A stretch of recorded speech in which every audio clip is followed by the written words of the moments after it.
Assalamualaikum warahmatullahi wabarakatuh. Selamat pagi dan salam sejahtera untuk kita semua.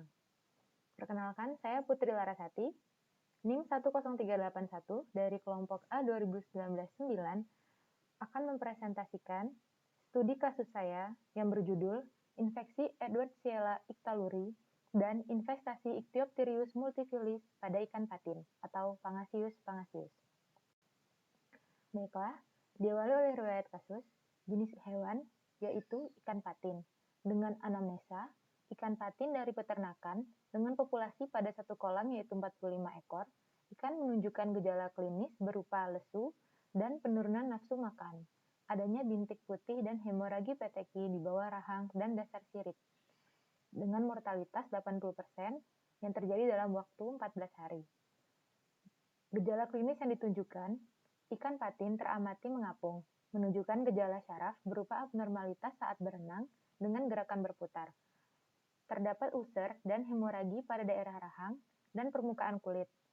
Terdapat bintik putih granuler di permukaan tubuh dan juga pada insang, mata exophthalmus, dan disertai adanya distensi abdomen. Studi kasus pada patologi anatomi berdasarkan gejala yang terjadi, maka diambil beberapa organ untuk selanjutnya dipelajari secara patologi anatomi. Yang pertama yaitu organ kulit. Perubahan makroskopis pada organ kulit yaitu terjadi lesi, hemoragi, dan ulcerasi pada permukaan kulit, bawah rahang, dan dasar sirip. Selanjutnya, secara mikroskopis, preparat histopatologis organ kulit teramati terjadi multifokal dermatitis dan adanya degenerasi pada sel epidermal. Selanjutnya, organ insang. Perubahan makroskopis yang terjadi yaitu diamati adanya nodul putih pada insang, dan insang juga teramati terjadi perubahan warna yaitu berwarna pucat. Untuk mikroskopisnya, organ histopatologi insang pada lamela primer terdapat parasit protozoa stadium tropon. Tropon merupakan stadium dewasa dari parasit Ichthyopterius multifilis, serta pada lamela sekunder teramati adanya hiperplasi dan hipertrofi. Untuk organ intestinum, perubahan makroskopis yang teramati yaitu adanya penebalan pada intestinum. Sementara untuk perubahan mikroskopis, preparat histopatologi organ intestinum pada lapisan submukosa dan lamina propria terjadi penebalan, serta terdapat granulomatosa. Selanjutnya yaitu organ ginjal. Perubahan makroskopis yang dapat diamati yaitu terjadi abnormalitas pada ukuran ginjal. Terdapat nodul putih dan terjadi perubahan warna pada ginjal yaitu ginjal juga teramati lebih pucat. Untuk histopatologi organ ginjal, teramati adanya radang granulomatosa dengan sel pignotik dan adanya debris karyoreksis pada daerah radang. Perubahan makroskopis organ hepar dan lien. Pada organ hepar, terdapat perubahan abnormalitas yaitu pada ukuran ginjal teramati lebih besar. Terdapat nodul putih serta perubahan warna pada hepar yaitu warna kekuningan yang teramati pada hepar.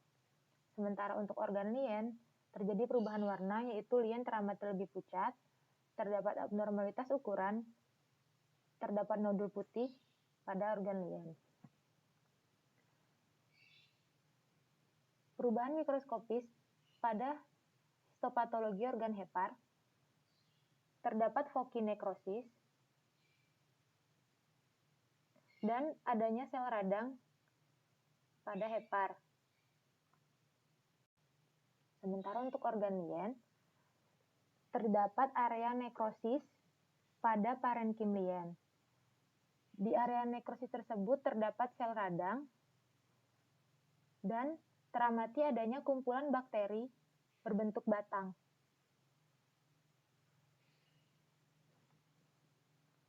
Kesimpulannya, berdasarkan studi kasus patologi anatomi yang dipelajari, ikan patin mengalami dermatitis, bronkitis, enteritis, hepatitis, nefritis, dan splenitis.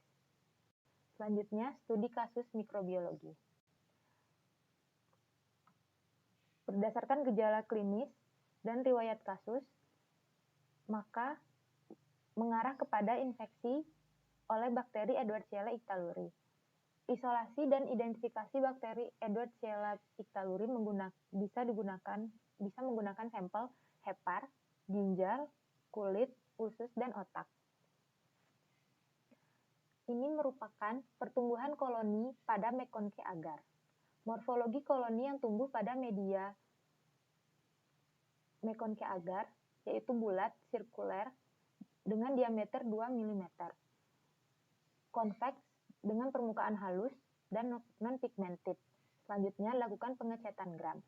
Pada pengecetan gram, bakteri Edwardsella ictaluri, dalam pengecetan gram akan terlihat sel bakteri berwarna merah, berbentuk batang, dengan ukuran sel bakteri 1,84 mikron. Untuk menentukan spesies dari bakteri tersebut, selanjutnya dilakukan pengujian biokemis. Pengujian biokemis yang pertama yaitu uji oksidase.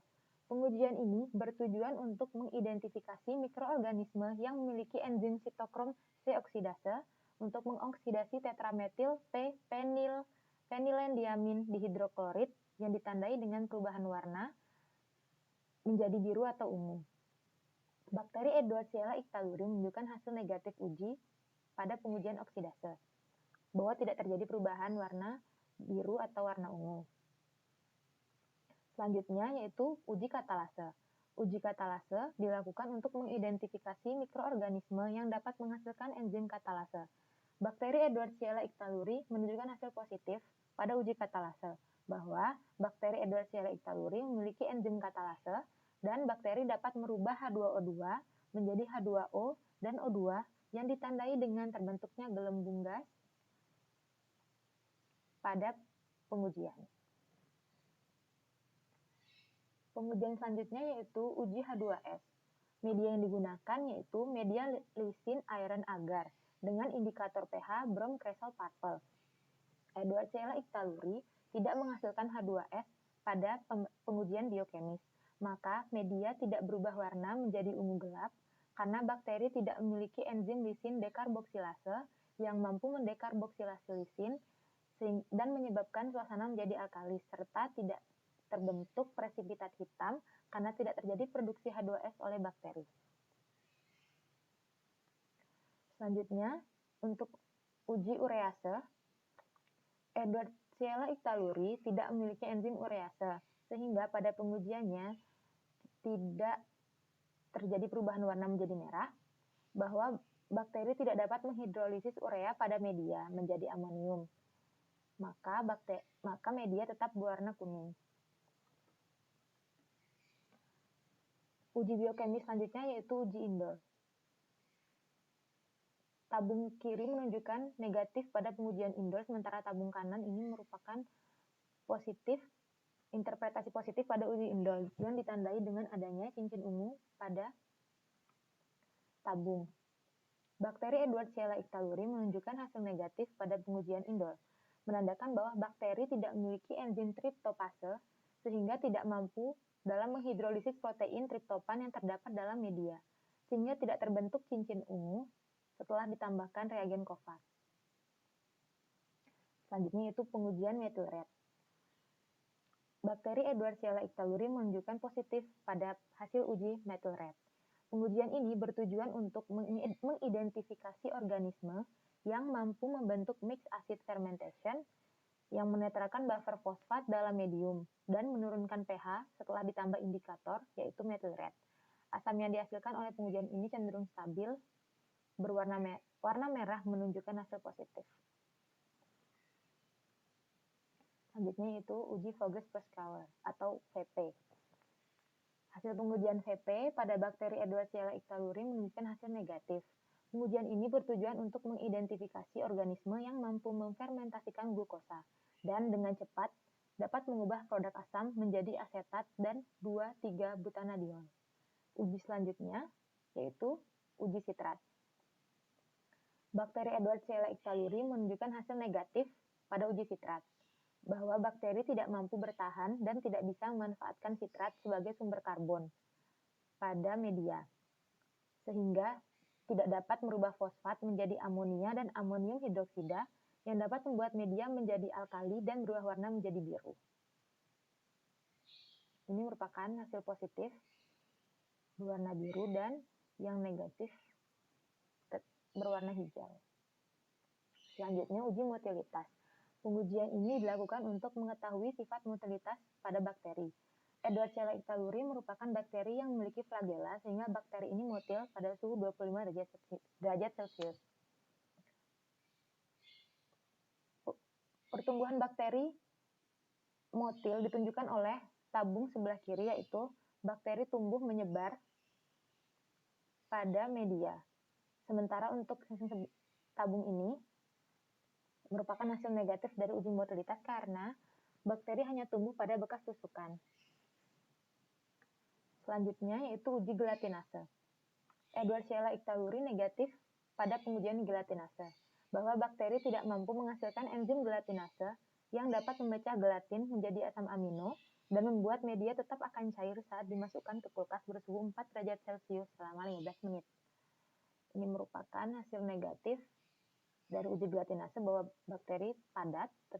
media tetap padat, sementara untuk tabung atas merupakan hasil positif uji gelatinase. Selanjutnya yaitu uji fermentasi karbohidrat. Uji fermentasi karbohidrat menggunakan indikator phenol red. Uji fermentasi karbohidrat ini digunakan untuk mengetahui kemampuan suatu mikroorganisme dalam memfermentasikan karbohidrat tertentu. Hasil positif ditandai dengan adanya perubahan warna media menjadi kuning, sementara hasil negatif media tetap berwarna merah setelah diinkubasi selama 24 jam. Hasil positif dan hasil negatif. Edwardsella ictaluri menunjukkan positif pada produksi asam oleh glukosa, fruktosa, galaktosa, gliserol, maltosa, manosa, dan ribosa. Kesimpulannya, berdasarkan hasil studi kasus mikrobiologi, maka dapat disimpulkan bahwa ikan patin terisolasi dan teridentifikasi bakteri Edwardsella ictaluri. Selanjutnya itu studi kasus parasitologi. Pada studi kasus parasitologi menggunakan sampel kerokan kulit dan insang. Dengan hasil pada pemeriksaan keduanya yaitu positif, baik pada pemeriksaan kerokan kulit maupun pada pemeriksaan insang. Ini merupakan hasil pemeriksaan. Ini merupakan pemeriksaan pada kerokan kulit, pemeriksaan insang. Pada keduanya ditemui protozoa berbentuk bulat dan bersilia. Ini menunjukkan bahwa merupakan parasit Ichthyopteris multifilis. Parasit Ichthyopteris multifilis, pengamatan di bawah mikroskop, parasit ini memiliki karakteristik berbentuk bulat, berukuran besar, berwarna coklat, bersilia, dan memiliki nukleus berbentuk tapal kuda. Ini merupakan morfologi parasit yang ditemukan. Protozoa bersilia berbentuk bulat dengan nukleus besar berbentuk seperti huruf C. Menurut W et al., tropon dewasa Ichthyopteris multifilis memiliki karakteristik berbentuk bulat, bersilia, memiliki makronukleus yang teramati seperti huruf C atau seperti tapal kuda. Berdasarkan hasil studi kasus parasitologi, maka dapat disimpulkan bahwa ikan patin terinfeksi protozoa bersilia Ichthyopteris multifilis. Baiklah, selanjutnya yaitu studi kasus patologi klinik. Berikut merupakan gambaran hematologi rutin ikan dengan Edwardsellosis. Mengalami penurunan total eritrosit, penurunan jumlah hemoglobin, penurunan nilai MCH, penurunan total protein plasma, peningkatan jumlah monosit, dan peningkatan jumlah limfosit. Sementara ikan dengan ichthyopteriasis mengalami perubahan pada gambaran hematologi rutinnya, yaitu penurunan total eritrosit, penurunan nilai MCV, penurunan nilai MCH, penurunan total protein plasma, penurunan jumlah total leukosit, penurunan jumlah heterofil, penurunan jumlah monosit, dan penurunan limfosit. Berikut merupakan hasil dari pengamatan preparat hapus darah. Ini merupakan morfologi eritrosit ikan normal. Eritrosit ikan, sel-selnya berbentuk oval, elips, dengan sitoplasma eosinofilik pucat, dan nukleus yang berbentuk oval atau elips yang berada di tengah sel. Nukleus ini bersifat basofilik. Selanjutnya, morfologi heterofil pada pengamatan preparat hapus darah. Heterofil memiliki sitoplasma sel yaitu bersifat basofilik pucat dengan banyak granula eosinofilik kecil. Selanjutnya, morfologi limfosit. Limfosit ditunjukkan oleh panah yang ini. Limfosit merupakan sel dengan nukleus basofilik dan sedikit sitoplasma. Sitoplasma berwarna biru, perbandingan rasio nukleus lebih besar dibandingkan dengan sitoplasma. Selanjutnya yaitu merupakan hasil pengamatan preparat hapus darah berupa morfologi monosit. Monosit merupakan sel berukuran besar, berbentuk irreguler, dengan nukleus heterokromatik besar. Sitoplasma basofilik dan sitoplasma dipenuhi oleh vakuola. Kesimpulannya, berdasarkan hasil studi kasus patologi klinis, maka dapat disimpulkan bahwa ikan patin dengan kasus Edwards-Cielosis mengalami anemia normositik normokromik, hipoproteinemia, monositosis, dan limfositosis. Sementara ikan dengan kasus ichthyopteriasis mengalami anemia, hipoproteinemia, leukopenia, heterofilia, monositopenia, dan limfopenia. Patogenesis, faktor predisposisi yang mempengaruhi yaitu kondisi lingkungan yang buruk serta suhu lingkungan yang tinggi. Hal tersebut menyebabkan stres pada ikan sehingga terjadi penurunan pada sistem imun ikan. Hal tersebut mendukung terjadinya infeksi oleh agen penyakit yaitu oleh bakteri dan protozoa. Bakteri dan protozoa dapat menyerang ikan dan mengakibatkan terjadinya perubahan pada organ yang teramati secara patologi anatomi, yaitu mengalami dermatitis, bronkitis, enteritis, nefritis, hepatitis, dan splenitis. Selanjutnya, gambaran darah yang terjadi pada ikan patin dengan kasus Edwards-Cielosis mengalami anemia normositik normokromik, hipoproteinemia, monositosis, dan limfositosis. Sementara gambaran darah ikan pada kasus ichthyopteriasis mengalami anemia, hipoproteinemia, leukopenia, heterofilia, monositopenia, dan limfopenia. Manifestasi klinis yang ditimbulkan selanjutnya yaitu ikan terlihat mengapung, menunjukkan gejala syaraf berupa abnormalitas berenang dengan gerakan berputar, ulser dan hemoragi pada daerah rahang dan permukaan kulit. Terdapat bintik putih granuler di permukaan tubuh dan pada insang, mata eksoptalmus, dan disertai adanya distensi abdomen. Kesimpulannya, berdasarkan studi kasus laboratorium patologi anatomi, mikrobiologi, parasitologi, dan patologi klinik, dapat disimpulkan bahwa ikan patin terinfeksi Edwards-Sheila's pylori dan infestasi oleh parasit protozoa Ichthyopterius multifilus. Berikut adalah daftar pustaka yang saya gunakan. Sekian, terima kasih. Assalamualaikum warahmatullahi wabarakatuh.